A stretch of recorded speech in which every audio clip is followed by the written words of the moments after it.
Good morning friends, स्वागत है आपका मेरे यूट्यूब चैनल में। तो आज जो है मॉडर्न हिस्ट्री की सीरीज़ में जो है हम देखने जा रहे हैं कुछ इंपॉर्टेंट पॉइंट जो कि आपके फ्रीडम स्ट्रगल से रिलेटेड है। तो सबसे पहला अगर पॉइंट अगर हम देखें तो आप देख सकते हैं कि आपकी कम्युनिस्ट पार्टी का जो गठन हुआ था वो आपके 17 अक्टूबर 1920 को हुआ था। एम एन रॉय और इसके अलावा अवनी मुखर्जी, मोहम्मद अली और मोहम्मद सैफुक जो है वो कहाँ पे फाउंड किए थे इसको? ताशकंद में। तो ये आप ध्यान रखेंगे।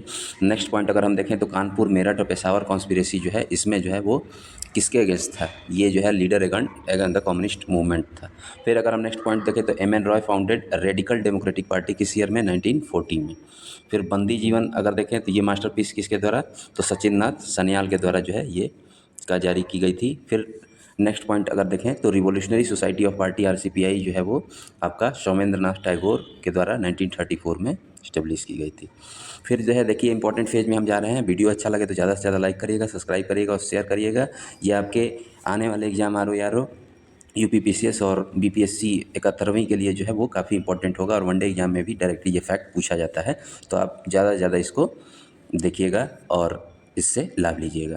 तो अगर हम देखें तो फ्रीडम स्ट्रगल में 1919 जो है वो ईयर जो है काफ़ी इंपॉर्टेंट हो जाता है। क्यों? क्योंकि रोलेक्ट एक्ट जो है पास हुआ था उस समय। और रोलेक्ट एक्ट को एनार्कियल रिवोल्यूशनरी क्राइम एक्ट जो है 1919 भी कहा जाता है, इसी को रोलेक्ट एक्ट कहा गया था। ठीक है। फिर अगर हम देखें तो to protest against the Jallianwala Bagh में जो इंसिडेंट हुई थी वो भी आपकी 1919 में ही हुई थी। डेट कौन सा है आप जो है हमें मेंशन करेंगे कमेंट के माध्यम से। तो जलियांवाला बाग जो इंसिडेंट हुआ था उसी के खिलाफ में जो है उसके प्रोटेस्ट में जो है रविंद्रनाथ टैगोर ने अपनी नाइटहुड की प्रॉपर्टी वो आपकी टाइटल जो है वो सरेंडर कर दिया था, इनको जो अवार्ड मिला था। इसके अलावा सर शंकरन नायर जो है वो ये भी एक फॉर्मर प्रेसिडेंट थे आईएनसी के। इन्होंने वायसराय एग्जीक्यूटिव काउंसिल से रिटायर्ड कर दिया था, यानी कि रिज़ाइन कर दिया था। फिर अगर हम नेक्स्ट पॉइंट देखें तो जलियांवाला बाग इंसिडेंट को इन्वेस्टिगेट करने के लिए जो है हंटर कमेटी की गठन की गई थी, जिसमें कि टोटल 7 मेंबर थे और जिसमें से 4 ब्रिटिश मेंबर थे और 3 इंडियन मेंबर थे। ये आप ध्यान रखेंगे। फिर नेक्स्ट इंपॉर्टेंट फैक्ट देखें तो डेविड लैन जॉर्ज हैं, ये आपके प्राइम मिनिस्टर थे। कब थे ये प्राइम मिनिस्टर? तो देखिए नेक्स्ट पॉइंट अगर हम देखें तो आपके हजीम अजमल खान जो है वो ये भी अपने टाइटल जो कि इनको टाइटल मिली थी हाजिल उल मुल्क की, उसको जी इन्होंने खिलाफत मूवमेंट के दौरान जो है वो छोड़ दिया था। फिर देखें अगर हम Congress supported the Khilafat movement mainly resentment of the Khilafat getting sympathy of Muslim, यानी कि कांग्रेस जो है वो खिलाफत मूवमेंट को इसलिए सपोर्ट कर रही थी ताकि जो है वो जो खलीफा में टर्की खलीफा में के जो खलीफा थे उनको जो हटा दिया गया था, उसके चलते जो है मुस्लिम की सिंपैथी गेन करने के लिए इसमें था। फिर अगर हम नेक्स्ट पॉइंट देखें इसमें तो आप देख सकते हैं कि पंडित मदन मोहन मालवीय जो है वो आपके एजुकेशनलिस्ट थे जो कि एडिटर थे प्री इंडिपेंडेंस इंडिया में। और स्वराज इन ए ईयर जो है वो आपका मोटो था नॉन कॉपरेशन मूवमेंट का। और ये भी ध्यान रखेंगे नॉन कॉपरेशन जो है मूवमेंट स्टार्ट कब हुआ था? तो 1 अगस्त 1920 को आप ध्यान रखेंगे। और ये विड्रॉ कब हुआ था? तो विड्रॉ किया गया था 5 फेब 1922 को, जबकि चौरी चौरा इंसिडेंट हुआ था जिसमें कि नियरली 24 पुलिस पर्सनल को जो है लोगों ने पुलिस स्टेशन के अंदर ही जला दिया था। ठीक है। तो फिर अगर हम नेक्स्ट पॉइंट देखें तो महात्मा गांधी जो है इनको अवार्ड दिया गया था, कैसर हिंद के टाइटल से जो है नवाजा गया था। किसके द्वारा? तो लॉर्ड हार्डिंज के द्वारा, आप ध्यान रखेंगे लॉर्ड हार्डिंज के द्वारा। और independent ambulance corps formed by the ये क्यों? क्योंकि साउथ अफ्रीका में जो है वो एक इंडिपेंडेंट एम्बुलेंस कॉरपोरेशन ये बनाए थे। वहाँ के लोगों के ब्लैक और वाइट में जो आपकी वहाँ पे डिस्पैरिटी थी उसको ख़त्म करने के लिए गांधी जी वहाँ पे फाइट किए थे, इसलिए जो है इनको कैसर हिंद की उपाधि दी गई थी। फिर नेक्स्ट पॉइंट अगर देखें तो बीजी तिलक यानी कि बाल गंगाधर तिलक जो है वो इनकी डेथ जो है नॉन कॉपरेशन मूवमेंट जिस दिन स्टार्ट होता है उसी दिन हो जाती है, आप ध्यान रखेंगे, ये भी फैक्ट पूछा जाता है।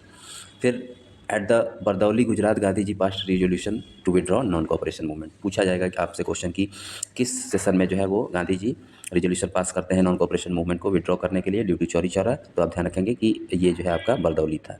फिर नेक्स्ट पॉइंट देखें तो काशी विद्यापीठ की स्थापना होती है 1920 में। फिर जामिया मिलिया जो आपका है वो भी 1920 में इस्टेब्लिश किया जाता है नॉन कॉपरेशन मूवमेंट के द्वारा। और ये एक स्टेटमेंट है Swaraj should B for the common people not for class, ये किसकी स्टेटमेंट है? सी आर दास, आप ध्यान रखेंगे। फिर विठल भाई पटेल जो है ये फर्स्ट स्पीकर थे, ये इंपॉर्टेंट फैक्ट है, फर्स्ट स्पीकर थे in the central legislative assembly, ये क्वेश्चन पूछ चुका है तो इसको आप ध्यान रखेंगे।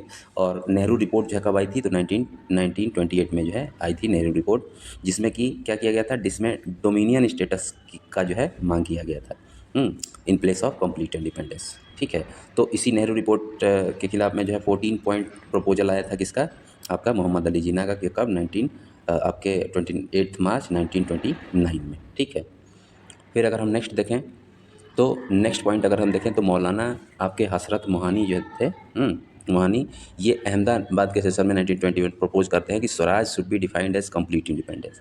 स्वराज को ये कंप्लीट इंडिपेंडेंस मानते हैं, free from all foreign control and should be considered the goal of Congress. इनका कहना ये था कि स्वराज का मतलब जो है हम जो है पूरी तरह का स्वतंत्र हो जाए सारी विदेशी ताकतों से, और यही जो है कांग्रेस का गोल होना चाहिए। फिर स्टार्ट होता है आपका डांडी मार्च। उससे पहले जो है आपका उससे पहले एक इवेंट होता है कौन सा, 1928 में आप बताएंगे हमें, जिसमें कि लाला लाजपत राय की जो है डेथ हो जाती है आपकी लाठीचार्ज के चलते। वो क्या, साइमन कमीशन। ठीक है, तो फिर देखें नेक्स्ट पॉइंट अगर हम देखें तो आपका सिविल डिसोबीडियंस मूवमेंट जो है स्टार्ट होता है। तो महात्मा गांधी स्टार्टेड इस फेमस डांडी मार्च। कितने फॉलोअर थे, ये 78 हिज ट्रस्टेड वॉलंटियर। और ये कहाँ तक, फ्रॉम साबरमती आश्रम, और रीच करते हैं कहाँ पे, डांडी पे। तो ये भी क्वेश्चन पूछा जाता है कि कहाँ से और कहाँ तक गए थे, कब गए थे। तो आपका याद रखेंगे अप्रैल 6 1930 ही reaches Dandi and violated the salt law.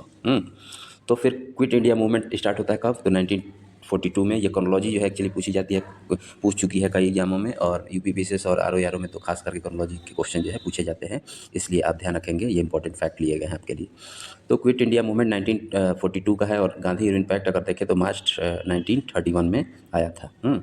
Gandhi urine pact जो है वो क्यों हुआ था, तो हम देखेंगे आगे कि सेकेंड राउंड टेबल कॉन्फ्रेंस, जो राउंड टेबल कॉन्फ्रेंस हुई थी लंदन में, तो उसमें फर्स्ट आपका राउंड टेबल कॉन्फ्रेंस में कांग्रेस पार्टिसिपेट नहीं की थी, तो उसी को पार्टिसिपेट कराने के लिए जो है गांधी इरविन पैक्ट हुआ था। और उसके बाद जो है कांग्रेस जो है वो सेकेंड राउंड टेबल कॉन्फ्रेंस में पार्टिसिपेट करती है, और उसके रिप्रेजेंटेटिव गांधी जी होते हैं। ठीक है, फिर नेक्स्ट अगर पॉइंट देखें, सुभाष चंद्र बोस कंपोस्ट, ये क्या कहते हैं, डांडी मार्च, इसको कंपेयर करते हैं किससे, ये नेपोलियन के फ्रॉम अल्बा टू पेरिस जो स्टार्ट किया था इनिशिएटिव, उसी को ये कंपेयर करते हैं डांडी मार्च से। फिर गांधी 11 डिमांड्स जो आता है वो लॉन्च डांडी मार्च। ठीक है, 11 डिमांड्स आता है, और उसमें स्टेटमेंट देते हैं गांधी जी कि I want world sympathy in the battle of right against might, Gandhi said during the salt march. और ये भी आपका सिविल डिसोबीडियंस मूवमेंट जो है 2 फेज में है। एक पहले फेज में आप देखेंगे कि जो सेकेंड राउंड टेबल कॉन्फ्रेंस होती है उसके पहले का फेज है, और दूसरे फेज में जो है आपका जब वहाँ से लौटते हैं और पूना पैक्ट की बात होती है, कम्युनल रिवार्ड की बात होती है, तो उसमें जो है उससे खपा होकर गांधी जी फिर से आके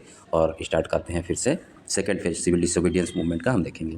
फिर अगर नेक्स्ट पॉइंट देखें तो अब्बास त्याबजी जो है वो आपके लेड करते हैं मूवमेंट को, कहाँ से, जब गांधी जी अरेस्ट हो जाते हैं तो सोलापुर से।